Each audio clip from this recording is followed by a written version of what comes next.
आलिए रे आलिए, बेटा भग मत जाइयो, तेरा पिछवाड़ा लाल कर दूंगा रास्ते में, ये देख।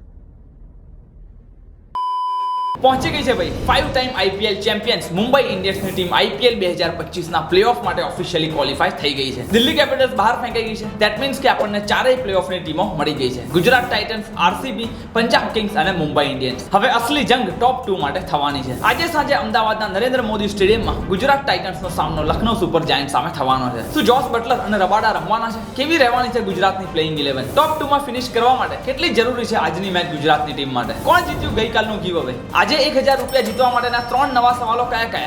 આ બધી જ વાતો આપણે આજના વિડીયોમાં ડિટેલમાં ડિસ્કસ કરવાના છીએ. તો વિડીયો ચાલુ કરીએ એની પહેલા જો તમે હજી સુધી આ ચેનલને સબસ્ક્રાઇબ નથી કર્યું તો અત્યારે જ ખાસ કરીને સબસ્ક્રાઇબ કરી દેજો, કારણ કે હું આઈપીએલ ને લગતા, ક્રિકેટને લગતા આ જ પ્રકારના ઇન્ટરેસ્ટિંગ વિડીયો ડેઈલી આપણી ગુજરાતી ભાષામાં બનાવતો હોઉં છું. હેલો ફ્રેન્ડ્સ, તમે જોઈ રહ્યા છો આઈપીએલ ની વાતો વિથ ઈશાન જોશી. કેમ છો ભાઈ?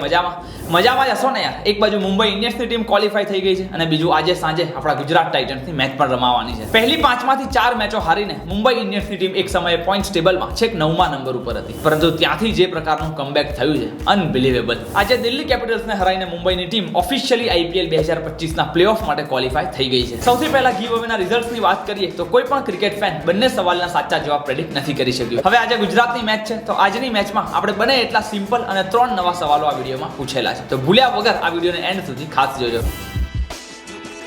હવે મુંબઈ વાળી મેચની વાત કરીએ એની પહેલા આજે સાંજે રમાનારી Gujarat Titans versus Lucknow Super જાયન્ટ્સની મેચ વિશે જોઈ લઈએ. અમદાવાદના નરેન્દ્ર મોદી સ્ટેડિયમમાં આજે સાંજે 7:30 વાગે આ મુકાબલો રમાવાનો છે. મેં તો ભાઈ આજની મેચની ટિકિટો લઈ લીધી છે, એટલે હું તો આજની મેચ જોવા સ્ટેડિયમમાં જવાનો છું. તમે સ્ટેડિયમમાં આવવાના છો કે નહીં એ મને નીચે કોમેન્ટમાં લખીને ખાસ જણાવજો. હવે આમ તો ભાઈ આજની મેચની વાત કરીએ તો ગુજરાત ટાઇટન્સની ટીમ ઓફિશિયલી ક્વોલિફાય થઈ ગઈ છે અને લખનઉ સુપર જાયન્ટ્સની ટીમ એલિમિનેટ થઈ ગઈ છે. એટલે આમ જોવા જઈએ તો પોઈન્ટ્સ ટેબલમાં એટલો બધો કોઈ મોટો ફરક આજની મેચના રિઝલ્ટનો નથી પડવાનો. એટલે લખનઉની ટીમ માટે તો આજની મેચ ઓફકોર્સ ડેડ રબર જ રહેવાની છે, પરંતુ ગુજરાત ટાઇટન્સની ટીમ માટે આજની મેચ એટલા માટે ઇમ્પોર્ટન્ટ રહેવાની છે કે જો ગુજરાતની ટીમ બાકીની બંનેમાંથી એક મેચ જીતી જાય છે અથવા તો પછી જો બંને જીતી જાય છે તો ટોપ 2 માં ફિનિશ કરવાના ચાન્સીસ પૂરેપૂરા તેમની પાસે રહેવાના છે. ગુજરાતની ટીમ અત્યારે પોઈન્ટ્સ ટેબલમાં 18 પોઈન્ટ સાથે પહેલા નંબર ઉપર છે અને હજુ પણ ગુજરાતની ટીમની 2 મેચો બાકી છે. જો ગુજરાતની ટીમ બાકીની બંને મેચો જીતી જશે તો 22 પોઈન્ટ સાથે ટોપ 2 માં ફિનિશ કરવાનું કન્ફર્મ જ છે. ટોપ 2 માં નહીં, ઇનફેક્ટ પહેલા નંબર ઉપર તેઓ ફિનિશ કરવાના છે અને જો તેઓ બેમાંથી એક મેચ પણ જીતશે તો પણ 20 પોઈન્ટ સુધી તો પહોંચી જ જવાના છે. હવે જો ટોપ 4 ટીમોની વાત કરીએ તો મુંબઈ ઇન્ડિયન્સની ટીમ તો 20 પોઈન્ટ સુધી પહોંચવાની જ નથી. યસ, આરસીબી અને પંજાબની ટીમો 20 પોઈન્ટ સુધી પહોંચી શકે છે, પરંતુ એના માટે તેમણે બાકીની બંને મેચો તેમની પણ જીતવી પડશે. એટલે જો ગુજરાતની ટીમ બાકીની બંનેમાંથી એક મેચ પણ જીતી જાય છે તો મને લાગી રહ્યું છે કે તેઓ ટોપ 2 માં ફિનિશ કરવાના છે. તમારું શું કહેવું છે આ બાબતે એ મને નીચે કોમેન્ટમાં લખીને ખાસ જણાવજો. હવે જો બંને ટીમોના રિસન્ટ પરફોર્મન્સીસની વાત કરીએ તો લખનઉની ટીમ છેલ્લી 4 મેચો હારીને આવી રહી છે, જ્યારે બીજી બાજુ ગુજરાત ટાઇટન્સની ટીમ સતત છેલ્લી 3 મેચો જીતીને આવી રહી છે. આ ઉપરાંત જો બંને ટીમોના હેડ ટુ હેડ રેકોર્ડ્સની વાત કરીએ તો અત્યાર સુધી આઈપીએલના ઇતિહાસમાં ગુજરાત અને લખનઉ વચ્ચે ટોટલ 6 મેચો રમાઈ છે, જેમાંથી 4 મેચો ગુજરાતની ટીમ જીતી છે અને ફક્ત 2 જ મેચ લખનઉની ટીમ જીતી શકી છે. એટલે ઓવરઓલ તો ઓફકોર્સ ગુજરાતની ટીમનો દબદબો જોવા મળ્યો છે, પરંતુ આ વખતે આઈપીએલ 2025 માં જ્યારે આ બંને ટીમો એકબીજાની આમને સામને થઈ હતી ત્યારે લખનઉની ટીમે ગુજરાતને હરાઈ દીધું હતું. એટલે ડેફિનેટલી આ મેચમાં ગુજરાતની ટીમ લખનઉને હરાઈને એ વાતનો પણ બદલો લેવાનો ટ્રાય કરશે. આજે સાંજે રમાનારી ગુજરાત અને લખનઉની મેચ માટે મેં તો વિઝન 11 ઉપર 1 લાખ રૂપિયાનું ફ્રી ગીવ અવે કોન્ટેસ્ટ જોઈન કરી લીધું છે. મારી ટીમ તમે અહીંયા સ્ક્રીન ઉપર જોઈ શકો છો. કેપ્ટન વાઇસ કેપ્ટન કોણ રહેવાના છે અને ફાઇનલ ટીમ કેવી હશે એ હું ટોસ પડ્યા પછી આપણી ટેલિગ્રામ ચેનલમાં મૂકી દેતો હોઉં છું. આટલું જ નહીં, જો તમે વિઝન 11 ઉપર ડેઈલી ઇન્વેસ્ટ કરો છો તો ટોપ 5 ઇન્વેસ્ટર્સને વિઝન 11 તરફથી આઈપીએલ 2025 ની ફાઇનલ અમદાવાદના નરેન્દ્ર મોદી સ્ટેડિયમમાં બેસીને ફ્રીમાં લાઈવ જોવાનો મોકો મળી જવાનો છે. તો ભાઈ રાહ શેની જોવાની? ફટાફટ નીચે આપેલી લિંક ઉપર ક્લિક કરીને વિઝન 11 અત્યારે ડાઉનલોડ કરી લેજો અને આજે સાંજે રમાનારી મેચ માટે બંને કોન્ટેસ્ટ ખાસ જોઈન કરી લેજો.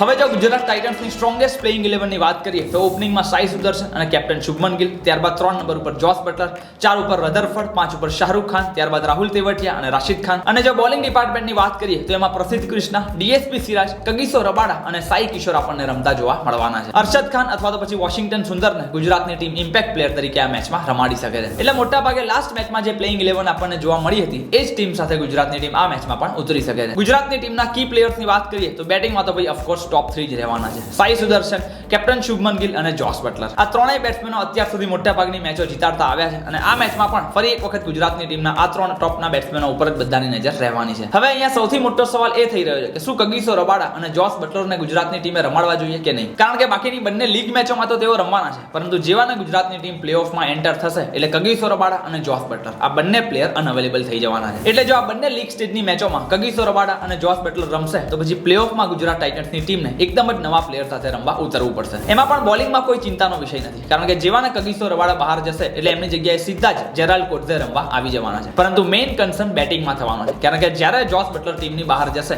ત્યારે એમની જગ્યાએ કાં તો શ્રીલંકાના કુશાલ મેન્ડિસ અથવા તો પછી અનુજ રાવતને ગુજરાતની ટીમ રમાડવાની છે. એટલે જો લીગ સ્ટેજમાં એક પણ મેચ રમ્યા વગર કોઈ પણ નવો પ્લેયર ડાયરેક્ટ પ્લેઓફમાં રમવા માટે ઉતરે તો ત્યાં થોડી ચિંતાની બાબત થઈ શકે છે. અને એટલા માટે જ મને લાગે છે કે આજની મેચમાં નહીં તો એટલીસ્ટ લાસ્ટ જે CSK વાળી મેચ છે એમાં જોસ બટલરની જગ્યાએ અનુજ રાવત અથવા તો પછી કુશાલ મેન્ડિસ કે જે પ્લેઓફમાં રમવાના છે એવા પ્લેયરને ચાન્સ આપવો જોઈએ, કે જેથી કરીને નોકઆઉટ જેવા ઇમ્પોર્ટન્ટ સ્ટેજમાં જતા પહેલા તે પ્લેયરને પણ ગેમ એક્સપિરિયન્સ મળી રહે. બસ તો ઇન શોર્ટ ગુજરાત ટાઇટન્સની ટીમને બાકીની બંને મેચો જીતીને ટોપ 2 માં ફિનિશ કરવાનો ટ્રાય કરવાનો છે. હવે આજના ગીવ અવેની વાત કરીએ તો 3 સવાલો આ રહ્યા. નંબર 1, સૌથી વધારે છગ્ગા કયો પ્લેયર ફટકારવાનો છે. નંબર 2, સૌથી વધારે ચોગ્ગા કયો પ્લેયર ફટકારવાનો છે. અને નંબર 3, આજની મેચમાં પ્લેયર ઓફ ધ મેચ કોણ રહેવાનું છે. બસ આ 3 સિમ્પલ સવાલોના જવાબ તમારે પ્રેડિક્ટ કરીને નીચે કોમેન્ટ બોક્સમાં લખી દેવાના છે. સાથે જ આ વિડીયોને લાઈક કરી દેવાનો છે અને તમારી ઇન્સ્ટાગ્રામ સ્ટોરીમાં ભૂલ્યા વગર આ વિડીયોને શેર કરી દેવાનો છે. જો આ 3 સ્ટેપ ફોલો કરેલા હશે અને બધા સવાલોના સાચા જવાબ આપનારમાંથી એક લકી વિનરને મારા તરફથી 1000 ડાયરેક્ટ UPI મળી જવાના છે. અને સાથે જ નેક્સ્ટ વિડીયોમાં શાઉટ આઉટ તો ખરું જ.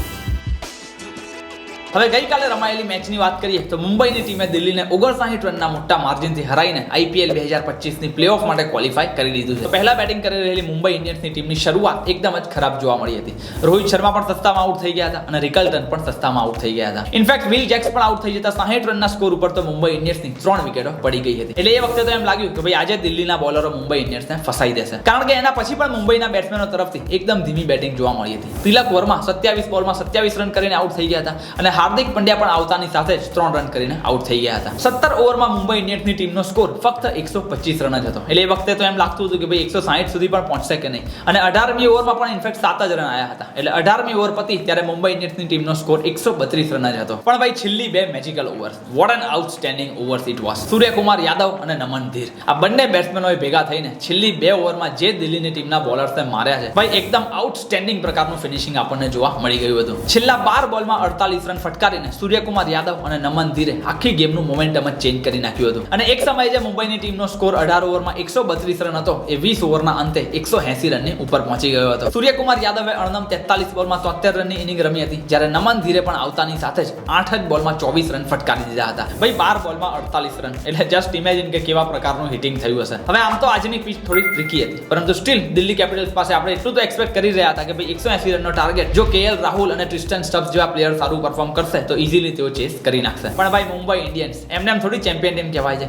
જ્યારે Jasprit Bumrah, Trent Boult, Mitchell Santner અને વિલ જેક્સ જેવા બોલર તમારી ટીમમાં હોય તો થોડી સામેવાળી ટીમને ઇઝીલી ચેસ કરવા દેવાના હતા. આવતાની સાથે ટ્રેન્ટ બોલ્ટ અને દીપક ચહેરે દિલ્હીના બંને ઓપનર્સને આઉટ કરી દીધા હતા. ત્યારબાદ અભિષેક પોરેલ પણ સસ્તામાં આઉટ થઈ ગયા હતા અને દિલ્હી કેપિટલ્સની ટીમની 27 રનના સ્કોર ઉપર તો 3 વિકેટો પડી ગઈ હતી. એટલે ત્યાં જ લગભગ ઓલમોસ્ટ અડધી મેચ તો પતી ગઈ હતી. જસપ્રીત બુમરાહ અને મિચેલ સાન્ટનરે મળીને ફક્ત 23 જ રનમાં 6 વિકેટો પાડીને દિલ્હીની ટીમને એકદમ જ ધરાશાયી કરી નાખ્યું હતું. અને એઝ અ રિઝલ્ટ દિલ્હી કેપિટલ્સની ટીમ ફક્ત 121 રનના સ્કોર ઉપર જ ઓલ આઉટ થઈ ગઈ હતી અને 59 રનથી મુંબઈ ઇન્ડિયન્સની ટીમ આ મેચ જીતી ગઈ હતી. ખાલી જીતી ગઈ એટલું જ નહીં, પણ પ્લેઓફ માટે પણ ઓફિશિયલી ક્વોલિફાય થઈ ગઈ હતી. અને આ સાથે દિલ્હી કેપિટલ્સની ટીમ પણ IPL 2025 માંથી એલિમિનેટ થઈ ગઈ છે. બસ તો પોઈન્ટ્સ ટેબલની વાત કરીએ તો ફાઇનલી આપણને પ્લેઓફ માટેની 4 ટીમો મળી ગઈ છે: Gujarat Titans, RCB, Punjab Kings અને મુંબઈ ઇન્ડિયન્સ. હવે જોવાનું એ ઇન્ટરેસ્ટિંગ રહેવાનું છે કે કઈ બે ટીમો ટોપ 2 માં ફિનિશ કરવાની છે. બસ તો that's it for this particular video. જો તમને વિડીયો ગમ્યો હોય તો પ્લીઝ એને લાઈક કરી દેજો અને તમારા દરેક ગુજરાતી મિત્રો સુધી એને શેર કરી દેજો. ગીવ અવેમાં પાર્ટિસિપેટ કરવાનું બિલકુલ ના ભૂલતા. વિઝન 11 ની લિંક મેં નીચે ડિસ્ક્રિપ્શન બોક્સમાં આપેલી છે, તો ભૂલ્યા વગર ડાઉનલોડ કરીને